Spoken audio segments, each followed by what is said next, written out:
ఈ రోజు మనం చేసేది ఉలువ చారు దమ్ చికెన్ బిర్యానీ.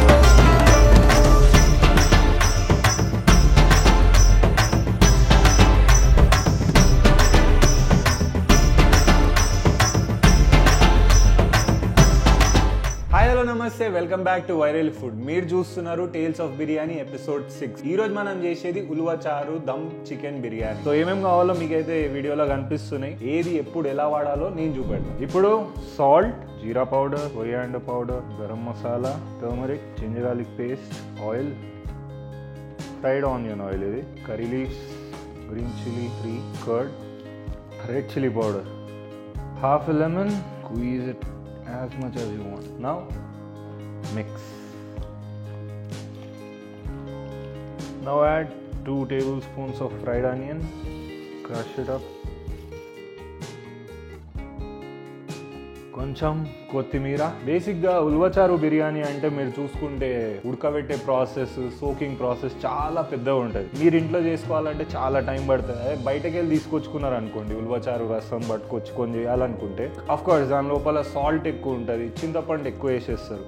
అదే ప్రిజర్వ్ చేస్తారు కాబట్టి అట్లా వేస్తారు. అదే దానికి అంత పులుపు, అంత కారం అవన్నీ ఉండకుండా చేయాలనుకుంటే మీరు ఇంట్లో ఎలా చేయాలో ఇప్పుడు చూసుకుందాం. చికెన్ అయితే మ్యారినేట్ చేసుకుని ఇలా పెట్టుకోండి పక్కకి. ఇప్పుడు మనం ఉలువ చారు ప్రాసెస్కి వెళ్ళిపోతాం. సో ఇప్పుడు జీరా ఇంకా మెంతులు అంటారు కదా, ఇవి మంచిగా రోస్ట్ చేసుకోవాలి. మెంతులు మంచి కలర్లో వచ్చేసినాయి. ఇప్పుడు జీరా కూడా మంచిగా రోస్ట్ అయిపోయింది. ఇప్పుడు దీన్ని కాసేపు చల్లార్చి మిక్సీ కొట్టుకోవాలి. ఇది ఏడా వాడతారో నేను చూపెడతాను. ఉల్వచారు ప్రాసెస్: ఒక గిన్నెలో ఆయిల్ 2 టేబుల్ స్పూన్స్ మంచిగా వేడెక్కనియాలి. మస్టర్డ్ సీడ్స్, గార్లిక్ హోల్ వేస్తున్నాను నేను, మీరు చాప్ చేసుకొని కూడా వేసుకోవచ్చు. Curry leaves, whole red chilli. మళ్ళీ ఇది స్ట్రెయిన్ చేసుకుంటాం కాబట్టి ఎక్కువ వేస్తలేను. గార్లిక్ మెత్తగా అవ్వాలి. సో గార్లిక్ మంచిగా ఫ్రై అయిపోయింది. చూడండి, ఇంకా టెంపరింగ్ కూడా మంచిగా ఫ్రై అయింది. దీని లోపల ఒక 1/2 టీ స్పూన్ ఇంగువ వేసుకోవాలి. స్మెల్ మస్తు వస్తుంది.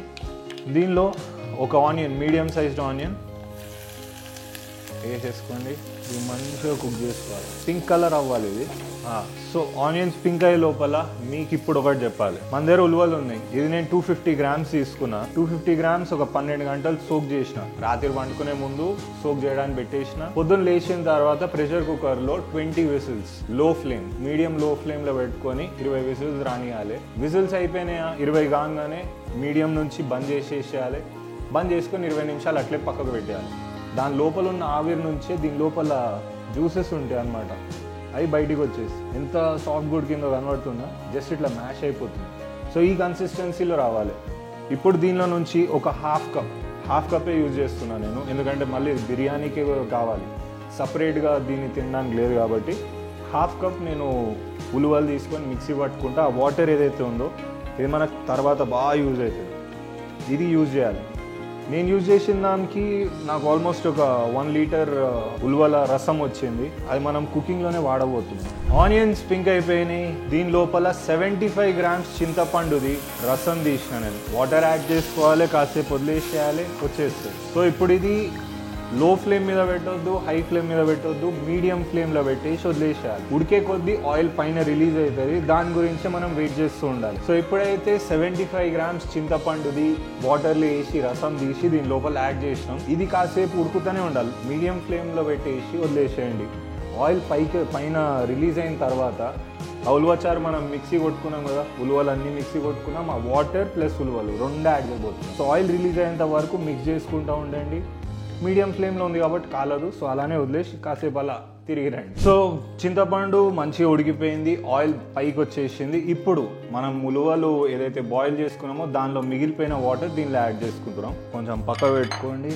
దీని లోపల మనం మిక్సీ కొట్టుకున్న ఉలువలు ఉన్నాయి కదా, అది యాడ్ చేసుకున్నాం. సో మిక్సీ పట్టుకున్న ఉలువలు, బాయిల్డ్ ఉలువలు సో దీని లోపల యాడ్ చేసుకున్నాం. ఇప్పుడు హై ఫ్లేమ్లో పెట్టుకొని మంచిగా మిక్స్ చేసుకోవాలి. ఆ లంప్స్ రాకుండా మంచిగా మిక్స్ చేసుకోండి.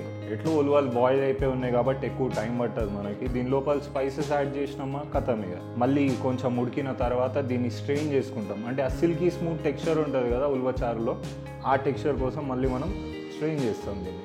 మీరు చూసారు ఇంతసేపు మసాలాలు ఏవి యాడ్ చేయలేదు. సో ఇప్పుడు కారం, ఉప్పు ఇది ఎట్లా యాడ్ చేస్తాం, ఇప్పుడు వేసినామంటే లంప్స్ ఫామ్ అయిపోతాయి. సో అందుకే దీన్ని ఇంత బాయిలింగ్ పాయింట్లో ఉంది. ఇట్లా వేసినామంటే లంప్స్ తయారైపోతాయి. అంటే ఏం చేయాలి, దీని లోపల వాటర్ యాడ్ చేసుకొని దీనిలో యాడ్ చేయాలి. అప్పుడు లంప్స్ ఫామ్ అవ్వకుండా నీట్గా వచ్చేస్తుంది. మంచిగా బాయిల్ అవుతుంది, ఫ్రాత్ మంచి పైకి వస్తుంది. ఇట్లానే ఉడకనిస్తూ ఉండాలి, అప్పుడే ఆ కన్సిస్టెన్సీ వస్తుంది. కన్సిస్టెన్సీ అంటే ఎట్లా, స్పూన్ వెనకాల ఇట్లా రుద్దితే రావద్దు, అంటే ఇట్లా లైన్ ఫామ్ అయిపోవాలి, కలవద్దు. అది దాన్ని నాపే కన్సిస్టెన్సీ అంటారు ఇటాలియన్ కుకింగ్లో. మరి తెలుగులో ఇట్లా గీత పెట్టి చూడాలి, అది కలవకుండా ఉంటే చాలు. సో ఇట్లా కారం ఇంకా ఉప్పు యాడ్ చేసుకున్న తర్వాత నీళ్ళు యాడ్ చేసుకోండి, మిక్స్ చేయండి. ఇప్పుడు యాడ్ చేస్తే లంప్స్ ఎట్లా వస్తాయో నేను చూస్తాను. కలిపేస్తే చాలు, లంప్స్ లేవు, ఏం లేవు. సో ఎప్పుడన్నా సూప్స్ ఇవన్నిట్లో కూడా మేము ఎప్పుడైనా వాటర్ యాడ్ చేస్తాం. ఇప్పుడు కార్న్ఫ్లవర్ ఉంటుంది, కార్న్ఫ్లవర్ డైరెక్ట్గా వేస్తే లంప్ ఫామ్ అవుతుంది. సో అది వాటర్లో కలుపుకొని దాని తర్వాత కలపడం వల్ల కన్సిస్టెన్సీ వస్తుంది మంచిగా. సో ఇప్పుడైతే దీన్ని కాసేపు ఉడకనిద్దాం, తర్వాత చూద్దాం ఏమవుతుందో. సో మన ఇదైతే రెడీ అయిపోయింది, ఉడికిపోయింది మంచిగా. దీన్ని ఎప్పుడు ఉడికిందో లేదో ఎలా తెలుసుకోవాలనుకుంటే ఈ కన్సిస్టెన్సీ ఇట్లా చేత్తో ఇట్లా అనండి, ఆ లైన్స్ కలవకుండా ఉంటే అయిపోయినట్టే. టేస్ట్ చూడండి, ఉప్పు కారం అన్నీ సరిపోయినా, లేకపోతే యాడ్ చేసుకోండి. నాకైతే అన్నీ పర్ఫెక్ట్గా ఉన్నాయి. సో దీన్ని స్ట్రెయిన్ చేసుకోవాలి మంచిగా.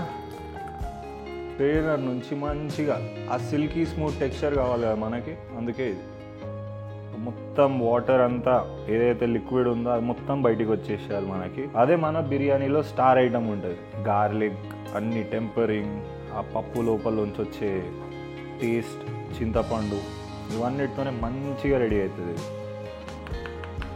ఇప్పుడు ఇంతే ఉల్వచారు అనుకుంటే మీరు మిస్టేక్ చేసినట్టు. దీని లోపల ఒక ఐటమ్ పడుతుంది ఇప్పుడు, టెంపరింగ్. సో ఒక ప్యాన్ లోపల 1 టేబుల్ స్పూన్ ఆయిల్ మంచిగా వేడిగా అయిపోయిందా, మన టెంపరింగ్కి వాడే ఐటమ్స్ అన్నీ జీరా, మస్టర్డ్, కర్రీ లీవ్స్, ఇంకా హోల్ రెడ్ చిల్లీ. దీని లోపల ఇంగువ, ఇది లేకపోతే టెంపరింగ్ అవ్వదుగా. మంచిగా స్టిక్ పట్లాడేటట్టు చేసి, సో ఇట్లా టెంపరింగ్ అయిపోయింది. దీని లోపల ఇది యాడ్ చేసేయాలి. దట్స్ ఇట్, మన ఉల్వచారు రెడీ. సో ఇప్పుడు బిర్యానీకి చేసే ప్రాసెస్, రైస్ ఉడకబెట్టుకోవాలి. హైదరాబాదీ బిర్యానీ ఎట్లా చేస్తారు సేమ్ ప్రొసీజర్ ఇది. ఆయిల్, దీని లోపల మన హోల్ గరం మసాలా, దీని లోపల ఇక కొంచెం రోస్ట్ అయిన వెంటనే సో కొన్ని గ్రీన్ చిల్లీ, కొంచెం రైస్లో మంచిగా బ్రైట్ కలర్లో ఉంటుందని. హోల్ గరం మసాలా మంచిగా రోస్ట్ అయిపోయింది. దీని లోపల ginger garlic paste, so water add చేసుకోండి. మనం తీసుకున్నది 2 cups ఆఫ్ రైస్, అంటే 500 grams రైస్ తీసుకున్నాం. దానికి ట్రిపుల్ క్వాంటిటీ తీసుకోండి ఎప్పుడన్నా వాటర్. సో మనం 500 grams రైస్ సోక్ చేసింది యాడ్ చేసుకుందాం. సో రైస్ బాయిల్ అవుతుంది. దీని లోపల ఉల్వచారు మంచిగా ఇందాక మ్యారినేట్ చేసి పెట్టుకున్నాం చికెన్, మనం మంచిగా దాని మీద ఒక లేడల్ మంచిగా వేసుకోవాలి. రైస్ ఇందులో నుంచి స్ట్రెయిన్ చేసుకోవాలి. సో ప్రస్తుతానికి ఇది 50% కుక్ అయి ఉంది. స్ట్రెయిన్ చేసుకున్నామా, దీని మీద యాడ్ చేసుకోవాలి. లేయర్ టు లేయర్ ఉల్వచారు యాడ్ చేసుకోవాలి మనం. ఆ ఫ్లేవర్ రావాలంటే అంతే కదా, లేకుంటే బిర్యానీ అయిపోతుంది నార్మల్ హైదరాబాదీ బిర్యానీ. సో మళ్ళీ ఇదో లేయర్ మొత్తం వేసే అవసరం లేదు, ఫ్లేవర్ ఎక్కువ యాడ్ అవుతుంది అప్పుడు. మళ్ళీ ఒక లేయర్ రైస్. దీని లోపల నుంచి ఒక లేడల్ వాటర్ దీని మీద వేసేసుకోండి మంచిగా. దీనిపైన బిర్యానీలో వేసే ప్రతి ఐటమ్ మళ్ళీ మంచిగా ఫ్రైడ్ ఆనియన్స్. కుండలో చేస్తున్నాను, కుండ బిర్యానీ అనుకోకండి. దీన్ని మీరు కావాలంటే ఈ వెస్సల్లో కూడా చేసుకోవచ్చు. ప్రెజెంటేషన్ వైజ్ దీనిలో బాగుంటుందని చెప్పి ఇది వాడుతున్నా. ఇట్లా మంచిగా గార్నిష్ చేసుకున్నామా. దీని లోపల సాఫ్రన్ వాటర్ యాడ్ చేసుకోవచ్చు, కాకపోతే ఉల్వచారు అని చెప్పి తెలవాలంటే దాని లోపల ఉన్న ఫ్లేవర్ వల్లనే కలర్ వస్తుంది కాబట్టి అట్లే వదిలేసేయండి. మజా రావాలి నెయ్యి వేసుకుంటే. బేసిక్గా టేల్స్ ఆఫ్ బిర్యానీలో చాలా బిర్యానీస్ లోపల నెయ్యి యాడ్ చేయడం లేకుండే, దీని లోపల స్పెషల్గా యాడ్ చేసుకుంటున్నాం మనం. సో ఇప్పుడు దీని మీద కొంచెం గరం మసాలా, ఎందుకంటే ఉల్వచారు బయట ఉల్వచారు కంటే కొంచెం మనది పులుపు తక్కువనే ఉంటుంది, ప్లస్ టేస్టీగా ఉంటుంది, ఎక్కువ ఓవర్ పవరింగ్ ఉండదు. సో ఇప్పుడు ఇది గ్యాస్ మీద పెట్టుకుందాం. ఒక 20 minutes హై ఫ్లేమ్, 10 minutes లో ఫ్లేమ్ మీద పెట్టుకొని వదిలేయడం.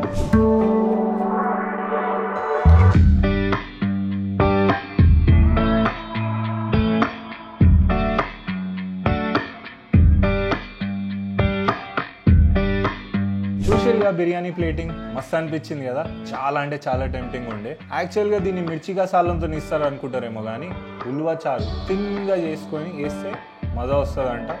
అట్లనే ఈరోజు చేసినాం, ఎట్లుంటుందో ట్రై చేసి చూద్దాం. మంచిగా లెగ్ పీస్ పైన ఉల్వా చారు, మస్తు అంటే మస్తు వేడిగా ఉంది, మొత్తంగానే ఇరిగిపోతున్నాయి ముక్కలు. ఎట్లుందంటే మజా వచ్చేస్తుంది.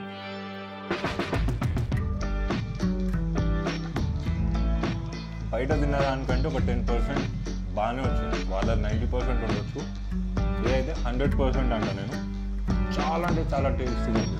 చికెన్ పీసెస్ అయితే మంచిగా సాఫ్ట్ ఉడికినాయి. ఆ వాటర్ వేయడం వల్ల చికెన్ ఇంకా బాగా వేడిగా అయితే మరీ ఉడికింది. సో నాకైతే బాగా అంటే బాగా నచ్చింది. మీరు చేసుకొని మీకు ఎలా అనిపించిందో చెప్పడం మర్చిపోకండి. నెక్స్ట్ బిర్యానీతో మీ ముందటికి వచ్చేస్తా. Until then Vikram Singh signing off viral food.